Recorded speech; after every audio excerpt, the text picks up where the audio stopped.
Thanks for staying with us. Time now for Eye on Africa with me, Georgia Calvin-Smith. Tonight, John Mahama, the runner-up in Ghana's presidential election, filed a petition before the Supreme Court, hoping to get the results of this month's vote thrown out. He says that his loss to incumbent Nana Akufo Addo was affected by the unconstitutional announcement of the Electoral Commission. Also, in southern Africa, tropical storm Chalane touches down in Mozambique. The cyclone, which has been downgraded to a severe tropical storm, is now on its way to Zimbabwe, where memories are still fresh of the traumatic effects of last year's of Cyclone Idai 2 years ago.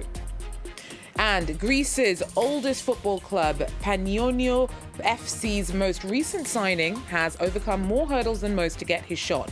Elia Kamara arrived in the country 5 years ago by boat as a teen refugee. But first, the runner-up in Ghana's presidential elections filed a case before the Supreme Court in the hopes of triggering a rerun. Former leader John Mahama narrowly lost out to incumbent Nana Akufo Addo, who won a second term in this month's vote. Mahama's NDC party accuses the Electoral Commission of having acted unconstitutionally in the way it announced Akufo Addo's victory.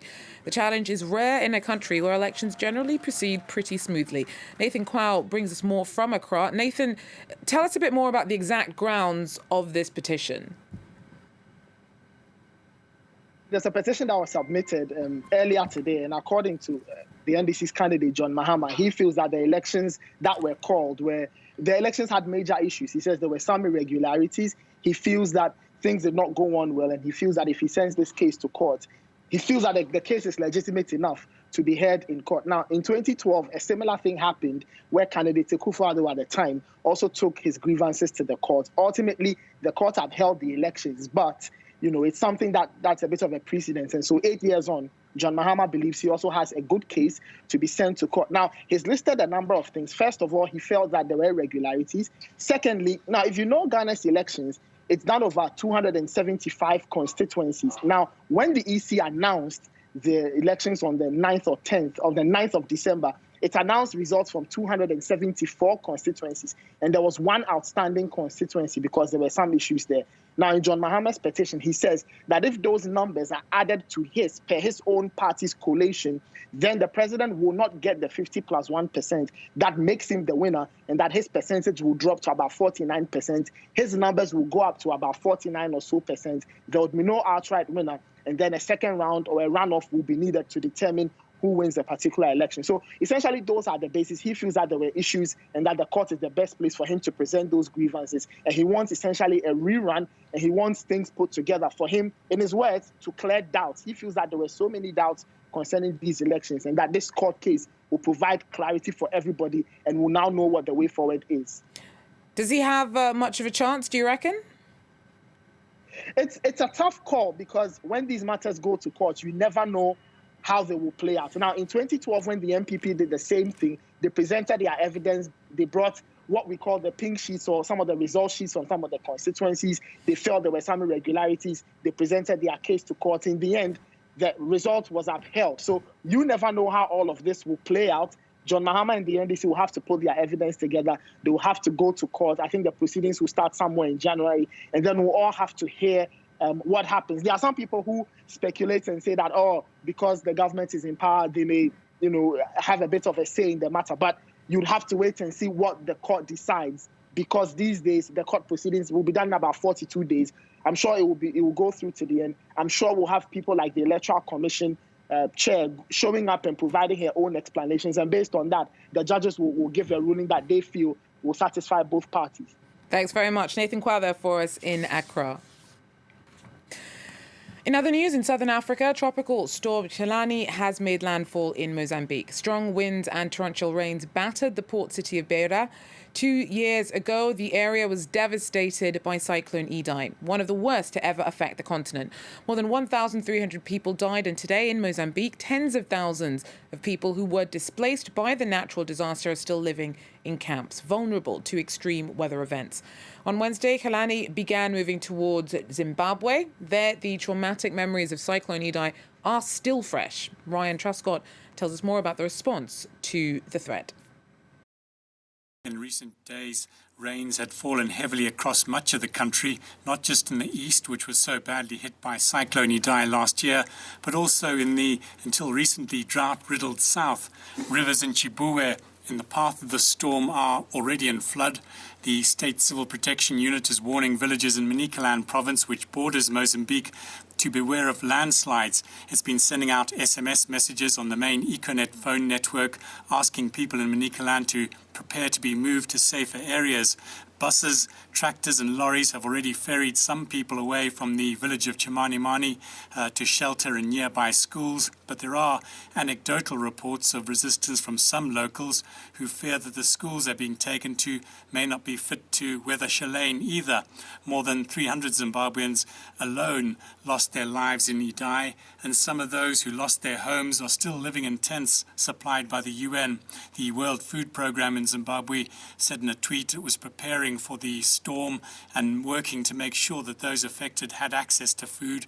Up to 4 million Zimbabweans are currently in need of food aid, and COVID-19 deaths and infections are also on the up, with the Ministry of Health reporting 177 new cases at the last count. Well, for the last few weeks, Rwanda's been wrestling with a second wave of coronavirus. More than 100 cases have been recorded daily. Restrictions have been beefed up again as the country races to become the first on the continent to buy a vaccine for COVID-19. Our team on the ground reports. This gym in Kigali hasn't had a single client through its doors in the past 9 months. Waka Fitness was eventually able to reopen for just 5 days before being forced to shut again because of a new surge in coronavirus cases. The closure was a huge blow. The longer the lockdown has happened, the more drastic our measures have had to be in terms of cutting our operational budget.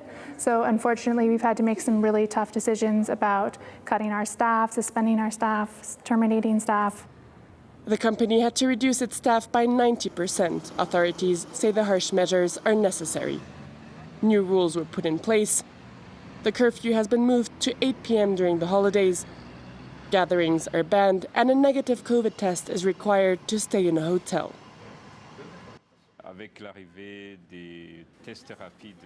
With the arrival of the rapid and hygienic test, which enables people to get tested and receive the results in 15 minutes, it will be much easier to test many people. Now, almost all provinces in Rwanda have testing centers. Rwanda is hoping to obtain coronavirus vaccines from next March. At the National Storage Center, preparations are being made for the vital but fragile stock. Within 2 weeks, I think that with our 5 new freezers, we will have the capacity to store at least 300,000 doses. Despite the logistical challenges, the director believes in the country's past experience in managing large-scale vaccination campaigns, such as those for measles and rubella. We can give the example of 2013, when we vaccinated all children from 9 months to 15 years old, about 5 million people in only 1 week. So we're used to receiving such a quantity of doses. Authorities are hoping to vaccinate 20% of the population during the first trimester of 2021. Well, Greece's oldest football club has recently signed a new player who's risked life and limb for the opportunity. Just 5 years ago, Alia Kamara arrived in the country by boat as a 17-year-old refugee. He spent time in a camp in Moria before being helped by a local couple who put him in touch with Panionio FC, who this year offered the talented young player a contract. He's ecstatic to be living what once seemed like an impossible dream, but has not forgotten the hurdles that he had to overcome. This report by Alexia Kefalis. Barely 23 years old, and already Alia Kamara has been talked about a lot. An attacking midfielder, now playing for the Greek side Panionio in the second division. But what fascinates the Greeks is his trajectory. Alia is originally from Guinea-Conakry and arrived illegally on Greek shores, jumping into a makeshift boat at great peril. I was afraid of crossing with the boats, but I couldn't turn around anymore. I decided to see what was going to happen. I was with a few friends who insisted that I get on board. They told me that otherwise the Turks would catch me and put me in jail, even if I was a minor. On his arrival at the island of Lesbos, He was like tens of thousands of migrants and refugees driven to Moria, the infamous reception camp on the island of Lesbos, facing Turkey, that has been singled out by the international community for its appalling conditions. As a minor, he was transferred to Athens, and thanks to his talent for football, would find the right people to welcome him. We chose him primarily because he is an excellent player. Second, his history is similar to that of the club, founded by Greek refugees from Asia Minor forced into exodus after the genocide of 1922. The fans are ecstatic. Hopefully, with Olaya, Panionios will one day be able to return to the top division. The adventure has only just begun for Alia, who trains tirelessly even during confinement. I was fortunate. A lot of people have been there like me, and it wasn't easy. There are things that we can talk about, but when you experience them, see them, it's difficult. He's determined to turn the challenges he's faced to date into future opportunity. Well, that's it for Eye on Africa. Thanks for joining us, and do so again if you can. Take care.